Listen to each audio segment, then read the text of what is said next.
BBC Sounds. Music, radio, podcasts. Hi, I'm Amal Rajan, and this is The Media Show from BBC Radio 4. Hello and welcome to the Radio Theatre here in Broadcasting House. I'm very pleased indeed that The Media Show has teamed up with this year's Radio Academy Festival, and so for the next half hour I'm on stage with a man who has huge power to change not just the radio industry but the whole media landscape in the UK over the next few years. John Whittingdale, good to see you. John Whittingdale is the Minister of State for Media and Data, which puts him at the forefront of the government's negotiations with the BBC over the licence fee. He could set a date for switching off FM. He could propose new regulations on how the US tech companies, who now distribute so much of the media that we consume, operate in the UK. John, we're going to find out how you might be intending to use your powers shortly. Let's start with a really tough question, the one your spin doctors would have been wargaming last night. And this is a very political question to be asking in front of our Radio Academy audience, which is, when you switch on the radio in the morning, what are you listening to? First thing, I suppose, like everybody in my profession, it is the Today programme still. So I get sort of woken up to Nick Robinson. I do dip in elsewhere. So I've been listening to a bit to Times Radio as well. Would you make a Times Radio? I think it's good. I mean, I'm a huge believer in plurality, so I was really pleased that, you know, we now have a current affairs alternative broadcast radio show on Times Radio. And I mean, good luck to them. I think they're doing pretty well. And what do you think about the Today programme? How's it doing at the moment? I mean, obviously, particularly at a time of national crisis, which we've been living through, it is still the programme which ministers now go on. You know, we have the brief interlude when they didn't, but now, I woke up to listen about Hancock coming on to talk about the vaccine. It is still the sort of agenda-setting programme of the day. And do you listen to the same thing at the weekend, or do you have slightly different? I've got you down as a sort of classic FM man at the weekend. I do listen sometimes to classic FM, but the guilty secret, which is not that much of a secret, is I'm also more a Planet Rock fan, an absolute rock fan. You know, there a particular decade? It's a function of my age, I suppose. It's sort of 80s, 90s rock music. Okay, and what's your favourite podcast? I listen to a variety, actually.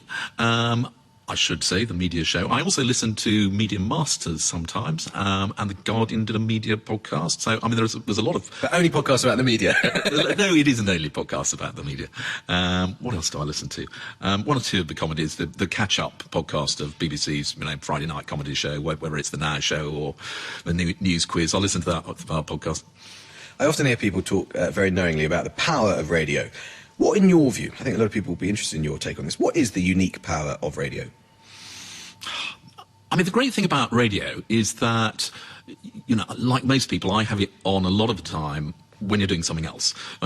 Driving is the obvious time when a lot of people do listen to radio, myself included. But also, if you're doing the ironing or you're, just catching up on the paperwork, I mean, you have the radio on in a way, and that way it's a sort of constant companion in a way that watching TV demands a bit more concentration. But no, I mean, I like a whole variety of radio shows. I mean, certainly for news programming, but also music in the background.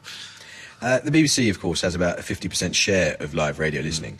Do you think that share is too big or too little? Well, it was higher at one time. It does make the BBC a very big player, and there's always a slight risk of it sort of elbowing at the competition. That's something which I've always been conscious of, and I know has been a complaint from the commercial sector. It's something we need to keep an eye on. Ofcom is there to do that. And do you think the BBC does too much in some bits of the market? Because some of your colleagues do. Yeah, I mean, there has always been the great debate about whether or not the BBC needs to do everything. In most cases, the BBC is not or shouldn't be duplicating what is available commercially. And so a station like Radio 1, for instance, which actually I've always been a big fan of, but the reason Radio 1 should be different to the commercial broadcasters is that it isn't just broadcasting the top 20 or well-known artists. It's about breaking new artists. It's about exposing different genres. The purpose of the BBC, and this isn't just in radio, but applies just as much in radio, is to provide an alternative which you probably would not find as easily in the commercial sector. I promise we're not going to talk mostly about the BBC for the next 28 minutes. We're going to range very broadly. But just given that you raised it, what is the defence of the existence of Radio 2? I mean, I think Radio 2 is the one which is closest to a populist music station, but I would hope still that it doesn't, sound like Capital or Heart or whichever hits radio. It shouldn't be just another one like that. It should still be offering, genres of music and programmes which you wouldn't find elsewhere. And I think in the main it does do that. So you'd be happy. Radio 2 is not something you'd like a future BBC to maybe think about clipping the wings of? I mean, I've always said, as long as I've been doing the media brief in one way or another, I mean, it's not for the government to tell them. We did set in the charter, which I was responsible for a few years ago, that the BBC should be distinctive. And that is something which applies right across all of their different outputs. And it applies on radio particularly, especially, as you point out, because the BBC has such a big presence in radio. The competition is not as fierce in that their market share is bigger in radio than it is, for instance, in TV. Just before we come on to commercial radio, do you think it's weird? I mean, you've got the job of deciding how much, or being involved in the conversations about how much the BBC can charge for a TV licence from 2022. Do you think it's weird in this day and age that a licence on owning a TV is what funds the BBC's radio stations, or is that just semantics? Well, obviously, it is the historical consequence.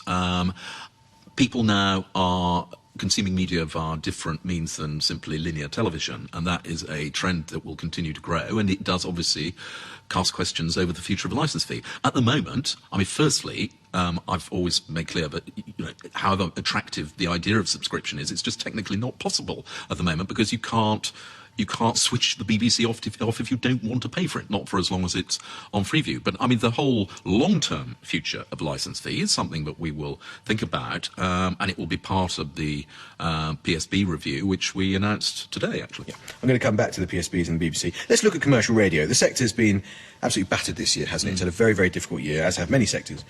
You did a deal with Arqiva, I think, or Arqiva, as you pronounce it, the transmission provider, to waive fees.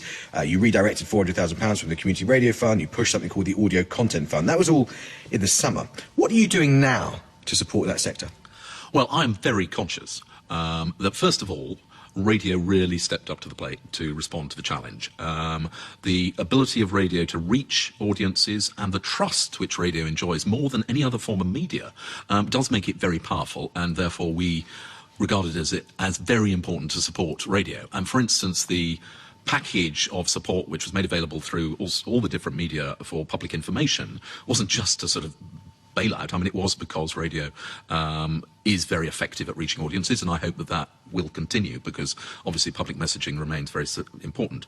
The Arqiva deal has come to an end now, and obviously we had hoped that we would be in a better position. We wouldn't be going into a second lockdown. Now, not everybody benefited from the Arqiva deal. The majority of commercial stations use Arqiva for their transmission, but we are aware that there are a small number of stations that don't, and therefore didn't feel the benefit of the Arqiva arrangement. So we are going to make a grant to those stations that didn't receive any help as a result of the suspension of transmission costs, which Arqiva agreed to do.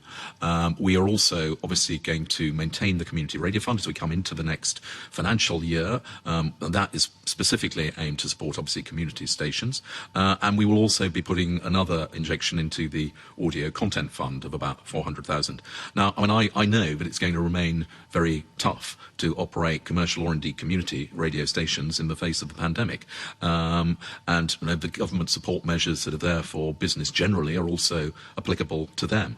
But obviously I will continue to talk to all the broadcasters and to do whatever we can to help them see it through this time. Two obvious questions follow from that. First of all, the stations that didn't benefit from the Arqiva deal the first time around, do you have a figure for? Do you know how much you're going to be able to help them? Is that an ongoing discussion? Where are you at with that deal? We've agreed the sort of pot of money which the government will find, which I think is in the region of £65,000. I think there are... Not a huge amount, with the greatest respect. £65,000, even £400,000 for the Community Radio Fund. Bear in mind, doesn't go that far. I mean, there are a lot of community radio stations. There are actually very few stations that commercial stations that don't use Arqiva. I think it's 17 off the top of my head. And so, they quite understandably came to us and said, look, fantastic news for those stations who use Arqiva, but there are a small number of us who don't. And therefore, it seemed only right that we tried to find specific help for them. And are there any current discussions with Arqiva about another deal, like the first one, where you'd waive transmission fees? Is that something that's active at the moment? I mean, we will continue to talk to Arqiva. One has to recognise that Arqiva are a commercial business with shareholders, and they're not going to operate simply as a charity indefinitely. But on the other hand, it is in Arqiva's interests that their clients don't go out of business. So to that extent, I hope that we can continue to have constructive conversations. But I do understand that you cannot expect Arqiva to go on waiving fees, which are one of their main sources of revenue. You started your earlier answer by saying that radio inspires trust uniquely well, more than other media. I think people listening to this will be fascinated to know from your point of view, as an individual, as a member of the government, what is it about radio at the community level and local level which does inspire such trust? Well, I think it is. I think the power of local radio, and you mentioned that, is extraordinarily strong. People, be it listening to BBC local radio, but also commercial stations, or right down into the community, these are people they feel they know very well, they almost become friends with, and they do trust them. And because those stations are often quite deeply embedded in their communities, I think that does generate a degree of trust. And they participate in local fundraising for charities. There's been fantastic efforts by all the commercial stations to support charities and help people through the challenges of the last few months. What about a liberalisation of regulations? You started out your career in politics as the only political appointee in Margaret Thatcher's private office. Long time ago. Long as well. You used to have a reputation as a free market conservative. Why don't you get rid of the Ofcom rules on impartiality? Let the market rip. Let radio stations make some money out of free speech. It's what the market wants. Why not allow it? Well, I do think that the impartiality rules for broadcasting are quite important. It is about trust. Particularly, the BBC as a global brand has probably the best reputation and is the most trusted across the world. That is something I would hate ever to see put in jeopardy. But it does apply, all the way through the broadcasters. We've always had quite a strong broadcasting code. That doesn't mean you can't have robustly held opinion. If you listen to LBC, Talk Radio, or Talk Radio, indeed, Mike Graham in the morning, who's interviewed me several times. He's somebody with strong views. Nick Ferrari is somebody with strong views. But they nevertheless they achieve across their output. James O'Brien has very different views. It doesn't mean that they just have to be neutral on every issue. Just on that particular issue, because it's interesting, we started off talking about impartiality, we ended up by using the word neutral. Is what they have done, the trick that they've pulled off under people like James Rayer, who's the managing director of LBC and now Global, is that they've really interpreted impartiality to mean balance. That actually they're not impartial at all. It's just that over the full spectrum of their programming, they're balanced, and we live in a regulatory environment where being balanced is acceptable, even though it was once called impartiality. Well, I think there are different rules applying for the BBC's news output, which is very much, if you have a person expressing one view, then you have somebody expressing the other view. Across stations like Talk Radio and LBC, it is over the course of their output, and as I say, their presenters are certainly not entirely of one mind or neutral on issues, and that it would be a very boring radio show if they were, frankly, and that's not why people turn on to listen to them. No one wants boring stuff. Now, I could start up an internet radio station. People will find it through their smart speaker, perhaps. They listen in the kitchen like any other radio station. Yet if I started up an internet radio station, wouldn't be regulated by Ofcom. How is that a level playing field for all the other radio stations who have to follow the rules or face huge fines? It's a completely anomalous, bizarre situation, isn't it? Well, that applies not just in radio, of course. Of course, but we're talking to the Radio Academy. We are indeed. As it applies to radio, that's a completely bizarre, not only is it anomalous, but it's a sort of way of punishing those who sign up and play by your rules, isn't it? Well, of course, one of the original justifications for imposing regulation, particularly on TV, but also on radio, was spectrum scarcity. That it wasn't possible for anybody, as you've just said, to sit in their kitchen and set up a radio station. You needed to get an allocation of spectrum, which Ofcom oversaw, and that therefore that accompanying that came certain rules. The internet, that's not the case. It does mean almost anyone can. But at the time when the regulations in the Broadcasting Act were drawn up, the internet was barely in its infancy. Certainly, it wasn't offering streamed television and radio in the way that it does today. But I've been a BBC's media editor for about 4 years, and basically half the stories I've done amount to this extraordinary inconsistency between the way we control different aspects of our public domain, what's online and what's in what we call traditional media. Why is it the case that after so much discussion in so many Western democracies, it's not a problem unique to Britain, we basically haven't actually got to a system of regulating the online world at all, really, and we've not actually made any serious advances? Is that because of a philosophical position, which is that you don't really want to regulate the internet because the internet should be open and free, that's what we want in the West? Of course, China takes a different view. Or is it a practical issue, which is that you can't let anyone who sets up an internet radio station in their kitchen be regulated just because it's hard to do, there's too much of it, just as there's too much content on YouTube to regulate? Well, both of those things are true, but it doesn't mean that one should just step back and say, oh, well, in that case, it's fine, broadcast whatever you like online. And there are some rules already and some laws around hate speech and so on. Obviously there is the law, so defamation is illegal. It's actionable rather online as much as it is anywhere else. The issue around what we have defined as online harms is something that you'll be aware the government is considering at the moment, and is shortly to publish proposals as to how we try and protect people, particularly children and young vulnerable people, against online harm. So it's not to say that we just can't control it. It is more challenging because the internet is global and you can have companies and servers based a long way overseas. Equally, there are freedom of speech issues. The internet, one of its glories is that it is a medium in which people can express views and you can find almost every opinion, but that doesn't mean that we shouldn't tackle, particularly at the moment, issues like disinformation around COVID, anti-vaccination, or the myth that somehow it was linked to mobile phone masts. Those are things which the government has had to act quite swiftly to try and stop spreading, because there are people who will believe any conspiracy theory, however mad. What's your instinct on when FM can be turned off? Well, we've announced the Radio Review, which is looking at the long-term future for radio, and that isn't just when do we switch off FM. I can remember the debate around switching off FM about sort of 15 years ago. Obviously it wasn't even really possible until we'd had greater take-up and we'd solved the issue around cars. Those things are slowly taking place. New cars now all have DAB radios. DAB listening is, a proportion is still increasing. We're not there yet. What's your instinct there? Where's your head on it? What are you thinking? I think it's probably... I'm very reluctant to put a date on it because people immediately sort of pencil it in their diaries. But I think it's probably a good 10 years off. One of the things which we've just done, which you might touch on, is that, as you'll have seen, we've extended analogue licences. One of the reasons being that we think we'll extend it 10 years, which is possibly about the time we might think about switching off analogue transmission. But the Radio Review is out there actually to examine and listen to views on precisely these questions. Let's talk local. Are you concerned about the state of local commercial radio? Local radio is very valued, and there has been consolidation. I've always agreed that the principal thing is that when you switch on the station, you want to hear local news, you want to hear local traffic reports, you want to hear local events taking place. Is it as important as to where that content is broadcast from? No, not as important. And the big commercial groups have consolidated, the two, Bauer and Global. It isn't, they are required by Ofcom to maintain local content. But I think that is what I think is important. But you talked about trust, and when I asked you what the source of that trust was, you talked about that local connection. Isn't there something about, Bauer and Global, very successful, pretty well-run companies, but isn't there something about these vast corporate giants doing local radio which weakens that strong connection between the listener and the product, if you like, which is the source of that trust? Isn't there something? I think there is a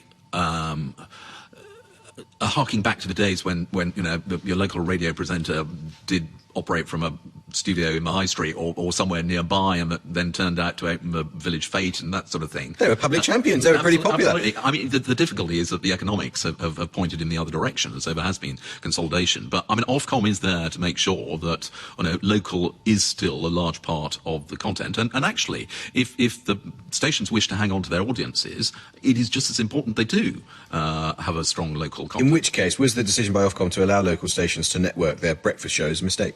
Well, I think that is a decision for Ofcom, and I've heard the counter arguments that if you have somebody presenting a breakfast show who is a very skillful presenter, very entertaining, builds up a big audience, you can do that and still have the local content, and that obviously is what the big groups have sought to do. There is pressure, and we've said there may well be a case for further deregulation. It will require Parliament to debate and pass it, but I think the important element is local content. Okay. You mentioned Global and Bauer. The local radio group have said there are many radio stations that are broadcasting on local FM licences but will now be essentially broadcasting as a national service 24/7. These licences were never awarded to be broadcast in this way. We already have a wide choice of national radio stations to choose from, so why should we be forced into having our local ones now also becoming national? Well, as I say, it is for Ofcom to ensure that the requirements in legislation for local content are met. And that is, we may look at issues around where it's broadcast from, or where the studio is based, or whatever. But the local content provisions, I still think, are very important. And it is, people want still to be able to hear that. And then you have the layer below of community radio stations, which are obviously much more deeply embedded and genuinely sort of reflect, normally they're made up of people who give up their time in order to go and work at the radio station out of love. And aren't those community radio stations now serving ultra-local audiences in the way that commercial radio once did? Well, I mean, they're even more localised than the original local radio franchises. I mean, I represent Malden. We've just had our new community radio station start up again, Caroline Community Radio, for those who want to tune in. Good? And that is something which, it broadcasts to a district consisting of, about 50,000 people. Why does community radio matter? Because I think it is important that we have a spectrum available. You have the big national stations, so you can listen into Radio 2 or Times Radio or LBC, and they're coming all the way down through BBC local radio, which is usually on a county-wide basis, or one or two counties. Commercial, the same. Hart Essex in my case, and then you get down to the community, and all of those are offering slightly different types of content, and I listen to all of them, I suppose. But doesn't the BBC's local radio service just duplicate what the independent sector does and therefore suffocate it? No, I don't think it does at all. I mean, a lot of people in the local independent sector would say, you know what, just shut the BBC. Just shut the BBC's local radio services. They might serve these communities, but these communities would end up finding people in the private sector instead. No, because BBC local radio, yes, I mean, it does have a bit of music and entertainment, but it does have a lot of talk-based content. Be it phone-ins, be it advice sessions. I was listening actually this morning to BBC Essex, where they had quite a lengthy interview with the head of the hospital trust that covers Colchester. Now, that might have appeared in the news bulletin of commercial radio, but generally commercial radio is much more music-based with local news programmes, whereas local radio will have lengthy programmes devoted to local issues and talk-based content, and that the two should be different, and I think BBC local radio does a very good job, which is not the same as commercial radio. Have you got a smart speaker? Yes. Which one? It's an Alexa, inevitably. Out of interest, is it true that the government ministers have been told to turn off smart speakers in any room where they conduct official business? Maybe I'm not of a high enough pay grade, but I haven't been told that. Okay. If you speak to radio executives, one big concern is that there's nothing to stop Google or Amazon from basically charging them for access in the future. And at the moment, if you ask Alexa to play you LBC, it does. But Amazon could decide to monetize that interaction. They could charge Global for what is effectively a carriage fee, isn't it? And they could insert their own adverts. All of that would be to the detriment of both British radio listeners and the stations. There's a danger, isn't there, that a few of these companies are going to get too powerful. What can the government actually do to prevent that from happening? Oh, quite a bit. I mean, the first thing to say is that the benefit of smart speakers, when I said to you I was listening to BBC Essex, I was also listening to Caroline Community Radio, my little community station, from my flat in London, because I was able to say, Alexa, play me Caroline Community Radio, which it did very successfully. So, it does bring a wider audience. Now, you're absolutely right that the big tech platforms are very powerful, and we're not just talking about distribution of radio content. I mean, there is a big issue around the whole of the media and the power that rests with the platforms, particularly in terms of advertising revenue. That is something that the Competition and Markets Authority, as you probably are aware, have recently produced a report. The government is looking at that, and I think there is a strong case for intervention by government where it appears that competition is being impeded by the power of one or two very, very big companies. You've come a long way from free market John Whittingdale, who worked for Mrs. Thatcher. No, I mean, and Mrs. Thatcher would not disagree with that. We have never... What is she? No, because monopoly abuse and the need to promote competition is something which all free market conservatives believe in. Wouldn't she say the BBC, following your own argument, the BBC is too powerful in local radio in particular? I mean, she's not here for it to answer. Go too far into speculating about what I'm not going to say. Let's think finally about the future. How do you think the UK radio scene is going to be different 5 years from now?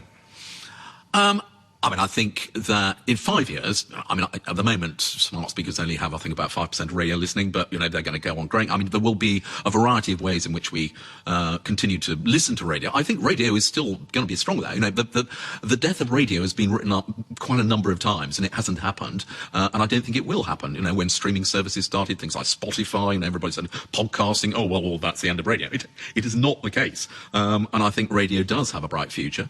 I think it is important that the BBC is there as a public service broadcaster, but with strong commercial competition for plurality, and I think that what we have talked about in terms of communities is equally extremely important, be it geographic communities or indeed ethnic communities. I mean, I've been talking to the Asian radio stations. I mean, they have a reach into their community unlike any other form of media.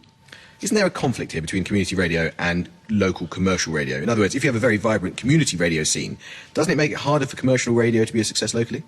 I mean, there's always been that slight tension between the two, and I've heard that argument for a long time. I mean, they should be different. I mean, community radio stations, in the main, are voluntary. They're much more locally based. They're less dependent on advertising. I mean, commercial, obviously, is a more market-driven operation which does need advertising revenue to sustain it, and then you have the BBC, and you're bound to get a little bit of sort of overlap, but they should all be distinct, and that is the basis on which they've been supported in the past. John, let me ask you about some wider issues pertaining to the media, which I know you've given great thought to over the years and in your current position. And I'd ask you to answer these openly without saying they're matters for your panel on the future of public service broadcasting.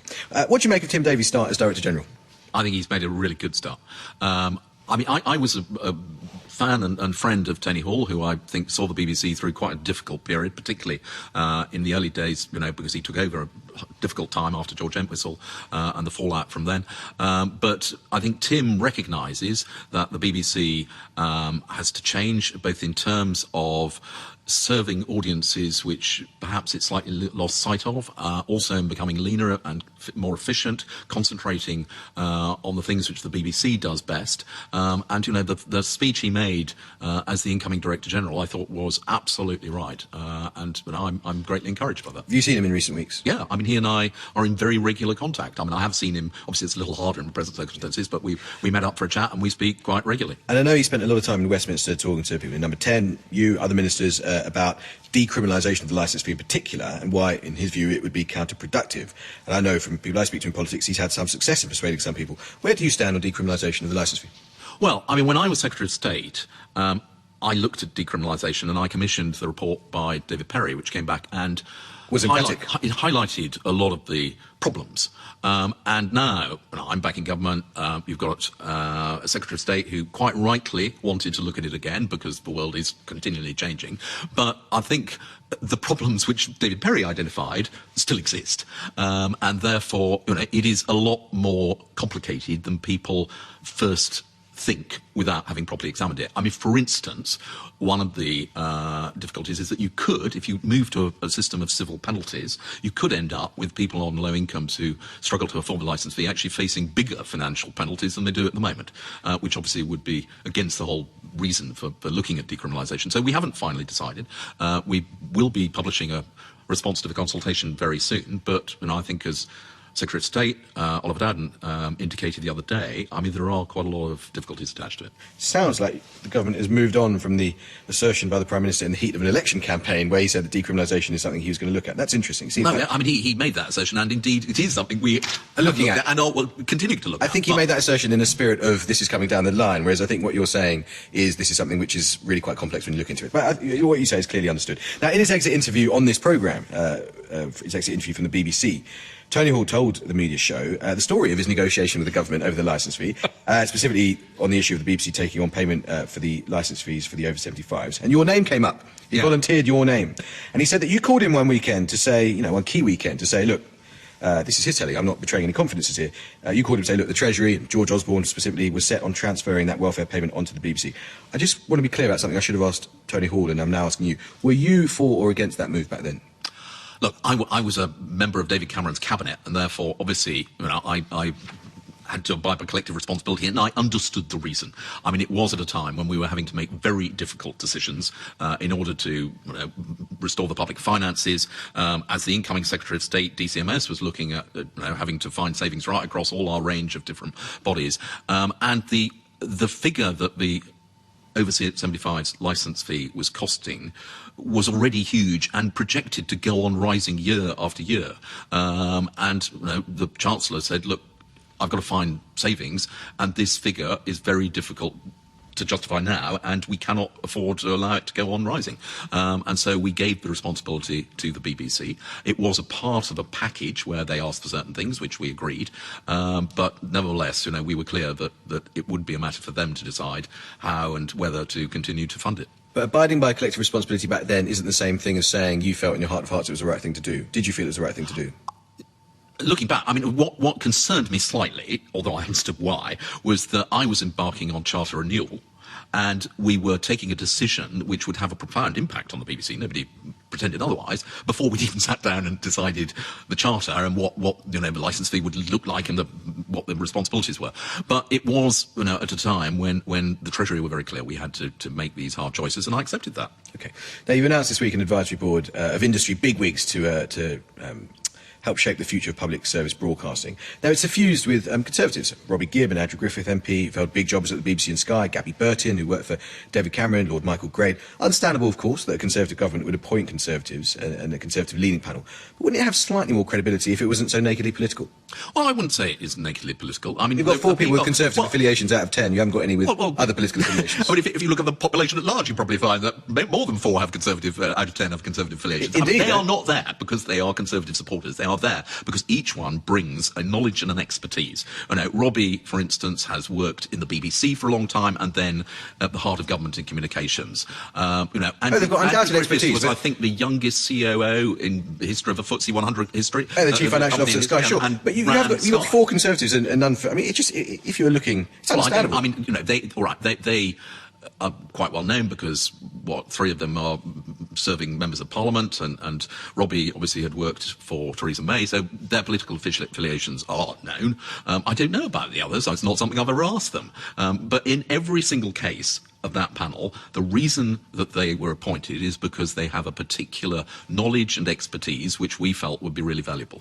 Expertise takes time to accumulate, but a number of people I've spoken to in the industry today about it have all asked the same question, which is, why is it so old? Nothing wrong with old people. I should be clear. I love old people. I largely owe them my salary, of course. But you're looking at the future of public service broadcasting. You've got a 42-year-old there, 49-year-old, and the rest of the 10 are in their 50s, 60s and 70s. And also, you've got Nicola Mendelsohn from Facebook, but you've not got a single person from a streaming company, which is extraordinary, isn't it? You haven't got anyone from a Netflix, a Disney, a YouTube, an Amazon, when you're looking at the future of public service broadcasting. Those are the guys who are reshaping it. Yeah, but first thing is to say, that this is an advisory panel. It is not drawing up the government's policy, and it is not the sole contributor. I have very regular conversations with representatives from Netflix, from Amazon, etc. And I will be wanting to listen to them, as will Secretary of State, as well as the panel. The panel are people who have got quite a lot of experience and knowledge, and as you say, that comes with having worked in the industry for quite a long time. That's not to say that we aren't extremely keen to hear from those who are at the cutting edge, who are starting out, who are involved in some of the sort of services which are only now beginning to develop. Am I right in saying that none of those on the panel are known to be sceptics of the licence fee? Because a lot of people are rather disappointed, as you can imagine. A lot of people who think the licence fee shouldn't exist, that it's anachronistic, that it has no place in the world of streaming and the technology we've got today, would have liked some more prominent sceptics of the licence fee to be on that panel, and they're very angry. Well, the first thing to say is that the licence fee is in place until 2027, because that was what was laid down in the Charter. As I've said, after 2027, there is still the difficulty that however much you wanted to move to an alternative model, I think until we reach the point where Freeview is switched off, and that is not going to happen anytime soon, it is very difficult to see how you can move to a different financing model. You could move to a system of general subsidy from a taxpayer, but that's been considered before and carries with it problems. I don't think you could move to an advertising model. I think that would undermine the commercial sector significantly. So most people talk about some element of subscription, and that is something which one day might well be possible. But the PSB panel is not... The issue of how you pay for PSB will feature as one of the issues, but it's not there to look at whether or not to discontinue the licence fee. OK. Clearly the BBC is about to embark on a huge investigation into how Martin Bashir obtained his interview with Princess Diana 25 years ago. What's your reaction to the extraordinary details of this story? Well, I think like everybody, I was pretty shocked when I saw the original programme, which carried the interview with the graphic artist who says that he was commissioned to do this. I mean, it's a long time ago, but this was an interview which I remember extremely well, even though we're talking 35 years or more. It is important, obviously, that the truth is found out, and that if things were done wrong, that is exposed. I know that Tim Davie is absolutely clear about the need to do that. He's moved very swiftly. I understand he's going to appoint an independent investigator very quickly to establish exactly what happened, both in terms of the original interview and then subsequent complaints and how those were handled. It's right the BBC carry that out. You said Lord Hall's a friend of yours. He's got some pretty big questions to answer here, hasn't he? Well, there are a lot of people who were involved at that time. I want to wait and see the outcome of the investigation. But I think that Tim, as the current DG, is doing exactly the right thing by moving very quickly to find out how this came about. I totally understand that as a position. You've got to wait for the final investigation. But we can ask a hypothetical question. If Martin Bashir is shown to have commissioned forged documents in order to secure the interview, should he be sacked by the BBC? Well, I mean, as I understand it, Martin Bashir is not well. Quite seriously not well, and that may make it harder. I don't want to prejudge the outcome. We will wait to see. But clearly, these are very serious matters, and it is right that we have a full investigation. Let's talk more widely in the time we've got left. What's the point of Channel 4 in the age of YouTube? Well, Channel 4 was originally set up with a specific remit to serve audiences that otherwise weren't really catered for. It has done so very successfully in that it's managed to meet its remit and remain viable, indeed profitable.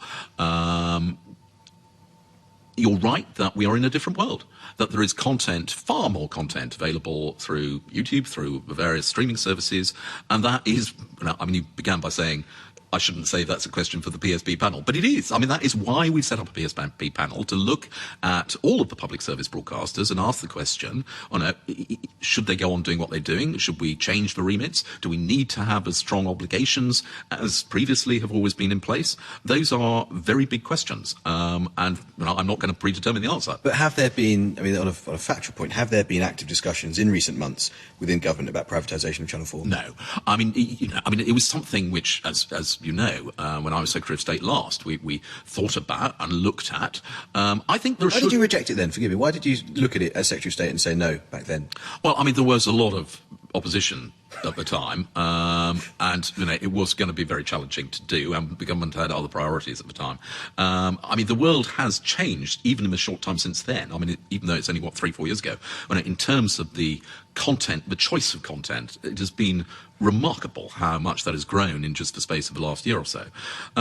I don't want to single out Channel 4 and say, the question is, do we need Channel 4? Actually, it is a question about the whole of public service broadcasting. The answer to the basic question, do we still need public service broadcasting, I think is almost certainly yes. I've always been a supporter of public service broadcasting, but how it should adapt to what is a completely different world is something we are going to be thinking about very carefully. And how, in your sense, I know your panel will look into this, but how, in your sense, should public service broadcasters and the creative industries more widely fit into the government's levelling up agenda? There are people I've spoken to, including people associated with your panel, who are interested in the idea, for instance, of saying the whole of Channel 4 should move up to the north of England, to York, to Leeds. What do you think about that sort of idea? Is that sort of radical thing you're looking at? Well, we argued very strongly to Channel 4 that they did need to move out of London, and they do now have a Leeds headquarters with sort of satellites elsewhere.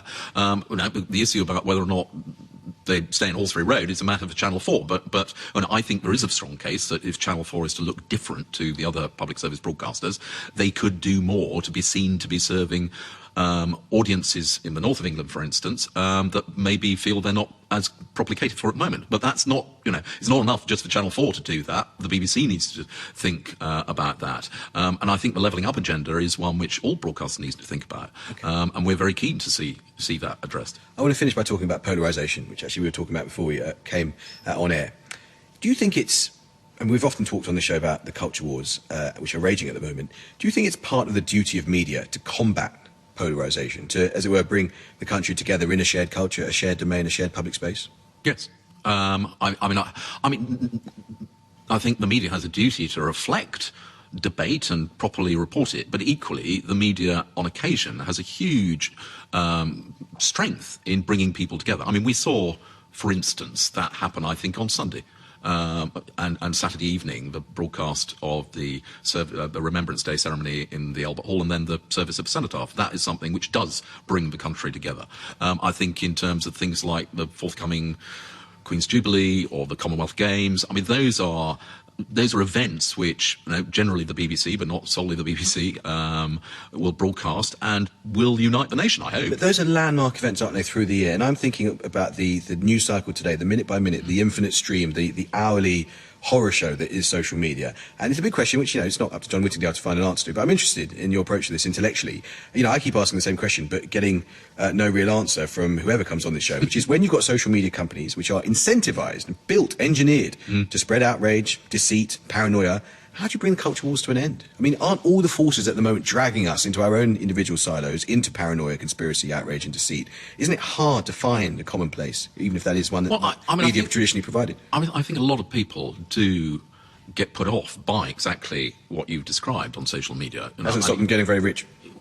Well, it doesn't stop the companies making a lot of money, you're absolutely right. But, a lot of people don't like Twitter because it is so abusive. And that's not just, politicians who object to it. Actually, people generally don't want to have violent opinions expressed in the terms that I'm afraid social media tends to encourage. I think there is a role for traditional media to be the calm, sensible voice, to present arguments, but to do so in a measured, rational way. That's what I look for the public service broadcasters to do, and generally I think that they do that quite well. And how does the coming launch of GB News fit with that? I'm really pleased if I'm a strong believer in plurality, and if there is another provider of news programming which equally is impartial under the requirements of the code, but nevertheless is offering alternative opinions, I think that can only be good. We've talked a lot about trust. I mean, do you worry, finally, that if trust and authority disappear from the media landscape, and they are, generally speaking, reducing, there's still pockets of them as we've discussed, but if authority and trust disappear from the media landscape, as they're threatening to do, when everything you watch, read or hear is deeply partisan, do you think democracy just becomes harder?